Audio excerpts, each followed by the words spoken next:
আসসালামু আলাইকুম, welcome back to Anamika's kitchen. আজকে আমি আপনাদের করে দেখাবো বিয়ে বাড়ির স্টাইলে বিফ কাবাব অথবা টিকিয়া কাবাব বা স্বামী কাবাব, যে যেটাই বলে। খুবই ঝামেলাহীনভাবে এবং আলাদা কোনো কাবাব মশলার দরকার নেই এটা তৈরি করতে। চলুন শুরু করা যাক আমাদের আজকের রেসিপি। কাবাবটি তৈরি করার জন্য আমাদের দরকার হবে এরকম ছানার ডাল। ডালটা আমি আগের দিন সারা রাত ভিজিয়ে রেখেছিলাম পানিতে, তারপর এটা ধুয়ে পরিষ্কার করে নিয়েছি। এটা সারা রাত ভিজিয়ে রাখলে এটা সিদ্ধ করলে একদম নরম হয়ে যায়। এরপর এখানে আমি নিয়েছি প্রায় 1 কেজির মতো গরুর মাংস। মাংসটা আমি খুব ছোট করে কেটে নিয়েছি, হাড় ছাড়া গরুর মাংস নিয়েছি। সামান্য চর্বি থাকলে এটা সমস্যা নেই। এরপর এতে দিয়ে দিব 1 টেবিল চামচ পরিমাণ আদা রসুন বাটা। এখানে আদা রসুন আমি একসাথে বেটে নিয়েছি। এরপর আমি গরম মশলা দিয়ে দিয়েছি 4-5টা লং, এলাচ, কয়েকটা আস্ত জিরা, 2টো শুকনো মরিচ এবং 1টি তেজপাতা। মরিচটা আপনারা আপনাদের স্বাদ মতো দিবেন, যদি ঝাল কম খান তাহলে মরিচ দুটো স্কিপ করলেও চলবে। এরপর এখানে দিয়ে দিচ্ছি হলুদ, মরিচ এবং ধনিয়ার গুঁড়ো একসাথে 1 টেবিল চামচ পরিমাণ। এরপর হাফ চা চামচ পরিমাণ দিয়ে দিচ্ছি গোলমরিচের গুঁড়ো। আপনারা চাইলে আস্ত গোলমরিচ থাকলে সেটাও ইউজ করতে পারবেন। এরপর দিয়ে দিব 1/4 কাপ পরিমাণ সরিষার তেল। এরপর দিব স্বাদ মতো লবণ। সাথে আমি একটা জায়ফলের 4 ভাগের 1 ভাগ একটু গুঁড়ো করে নিয়েছি, সেটা দিয়ে দিচ্ছি।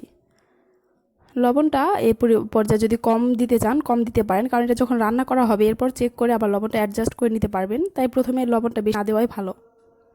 এরপর সব কিছু একসাথে খুব ভালো করে মিক্স করে একটা প্রেশার কুকারে আমি এটা সিদ্ধ করে নিব।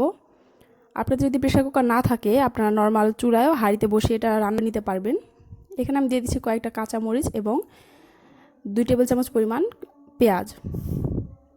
যেহেতু পরে পেঁয়াজের বেরেস্তা ইউজ করব তাই আগে বেশি পেঁয়াজ দিচ্ছি না।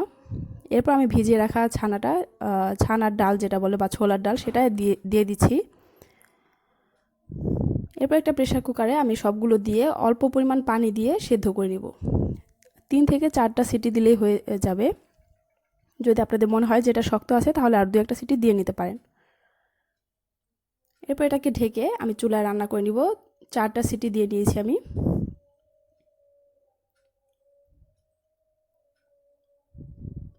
এটা হয়ে গেছে, আপনাদের ঢাকনাটা খুলে দেখাচ্ছি। এর পানিটা কিন্তু পুরোপুরি শুকিয়ে গেছে, অল্প একটু পানি আছে, সেটা আমি আবার এভাবে ঢাকনাটা খুলে খুব ভালো করে নেড়েচেড়ে চুলায় 10 দম। এটা কিন্তু অনেকটা সফট হয়ে গেছে, মাংস হাত দিয়ে জাতা দিলে এটা গলে যাচ্ছে। আপনার যদি এরকম না হয় আরও 2-1টা সিটি দিয়ে নিতে পারেন, আর যারা চুলায় করবেন তারা এটা খেয়াল রাখবেন যাতে এরকম নরম হয়।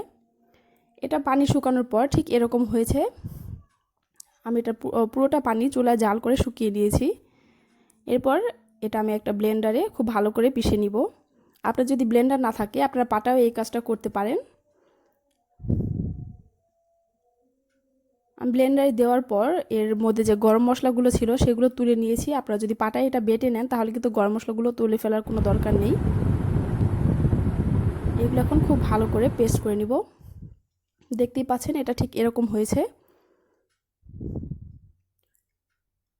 এর গরম মশলাগুলো আমি ফেলে দিয়েছি তুলে। এরপর এখানে আমি একটা ডিম ফেটে নিয়েছি, দিয়ে দিব ডিমটা। আমি 1 টেবিল চামচ পরিমাণ কম দিয়েছি, এটা আমি পরে ইউজ করব তাই। এরপর এখানে দিয়ে দিচ্ছি 1 টেবিল চামচ পরিমাণ পুদিনা পাতা কুচি, 1 টেবিল চামচ পরিমাণ ধনে পাতা কুচি, হাফ কাপ পরিমাণ পেঁয়াজের বেরেস্তা নিয়েছি আমি। এরপর এখানে দিব হাফ কাপ পরিমাণ ব্রেড ক্রামস। আমি এখানে টোস্ট বিস্কিটের গুঁড়োটা নিয়েছি, আপনারা চাইলে পাউরুটি গুঁড়ো করেও নিতে পারবেন। যার কাছে যেটা অ্যাভেলেবল আছে সেটা ইউজ করা যাবে। এই পর্যায়ে যদি আপনাদের কাছে এটা না থাকে তাহলে আপনারা এখানে 1/3 কাপ পরিমাণ ময়দা ইউজ করতে পারবেন।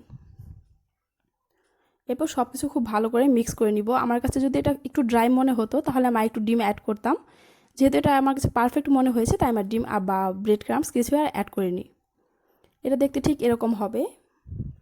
এই পর্যায়ে এটা আপনারা সংরক্ষণ করে ডিপ ফ্রিজে কিন্তু রেখে দিতে পারবেন। একটা এয়ারটাইট বক্সে সরাসরি এই কিমাটা দিয়ে এটা আপনারা 15 থেকে 20 দিনের মতো ডিপ ফ্রিজে রেখে খেতে পারবেন। যখন আপনারা এটা তৈরি করবেন আধা ঘন্টা বা 2 ঘন্টা আগে এটা ফ্রিজ থেকে বের করে নর্মাল টেম্পারেচারে এনে টিকার শেপ করে এটা ভেজে নিলে হবে। এভাবে একটা ঢাকনা দিয়ে আমি এটা ডিপ ফ্রিজে রেখে দিব। বাকি যে কিমাটুকু আছে সেগুলো দিয়ে আজকে আপনাদের আমি তৈরি করে দেখাচ্ছি। হাতে আমি অল্প তেল মেখে নিয়েছি যাতে টিকাটা আমার হাতে লেগে না যায়। এরপর এটা আমি এভাবে শেপ করে নিচ্ছি, যার যেরকম ছোট বড় পছন্দ শেপ করে নেবেন। এরপর আমি যে ডিমটা রেখেছিলাম সেটাই এটা টিকাটা দিয়ে এটা ব্রেড ক্রামসে গুঁড়িয়ে নিব। করার পর 2 হাত দিয়ে একটু ভালো করে ব্রেড ক্রামসগুলো এটার মধ্যে চেপে চেপে দিব যাতে এক্সট্রা যেটা আছে সেটা ঝরে যায়। আপনারা চাইলে এই পর্যায়ে এগুলো স্টোর করে রাখতে পারেন। এই পর্যায়ে করতে হবে এভাবে সবগুলো টিকা তৈরি করে আলাদা আলাদা ছড়িয়ে একটা বাটিতে রেখে ডিপ ফ্রিজে প্রথমে রেখে শক্ত করে নেবেন। তারপর এগুলো একটা এয়ারটাইট বক্সে রেখে আপনারা সংরক্ষণ করতে পারবেন। এখন এগুলো আপনাদের আমি ভেজে দেখাচ্ছি। এর জন্য চুলায় একটি প্যানে আমি নিয়ে নিচ্ছি পরিমাণ মতো সয়াবিন তেল। এটা ভাজার জন্য খুব বেশি একটা তেলের প্রয়োজন হয় না, যেহেতু এটা ডুবো তেলে ভাজতে হবে না। আমি খুবই অল্প পরিমাণ তেল নিয়ে আপনারা দেখতেই পাচ্ছেন এর মধ্যে আমি টিকাগুলো ছেড়ে দিব তেলটা গরম হয়ে গেলে। যদি ডিমটা ইউজ করা না হয় অনেক ক্ষেত্রে কিন্তু এই পর্যায়ে তেলে দেওয়ার পর টিকাগুলো কিন্তু ভেঙে যায়। ডিমটা দেওয়ার চেষ্টা করবেন। এরপর এগুলো উল্টে পাল্টে একটু কালার করে ভেজে নিলে হবে। এগুলো খুব বেশি ভাজার প্রয়োজন নেই, কারণ আমাদের টিকাটা কিন্তু একদম সেদ্ধ করাই। এটা জাস্ট উপরে ব্রাউন কালার হওয়া পর্যন্ত এভাবে উল্টে পাল্টে আমি ভেজে নিব। এগুলো হয়ে গেছে, এখন আমি একটা সার্ভিং ডিশে তুলে নিচ্ছি। দেখতেই পাচ্ছেন কত অল্প সময়ে আর কত অল্প খরচেই কিন্তু বিয়েবাড়ির স্টাইলে এই টিকিয়া কাবাবটা ঘরেই তৈরি করে নেওয়া যায়। আর এর টেস্ট কিন্তু একদম পারফেক্ট আছে। আপনারা এটা বাসায় অবশ্যই ট্রাই করবেন। আর ভিডিওটি ভালো লাগলে আমার চ্যানেলটি প্লিজ সাবস্ক্রাইব করে এর পাশের যে বেল আইকনটি আছে সেটা প্রেস করে রাখবেন, যাতে পরবর্তী কোনো ভিডিও আপলোড করলে সেটা সবার আগে আপনাদের কাছে পৌঁছে যায়। আজকের পর্যন্ত এই পর্যন্তই। আল্লাহ হাফেজ, ধন্যবাদ।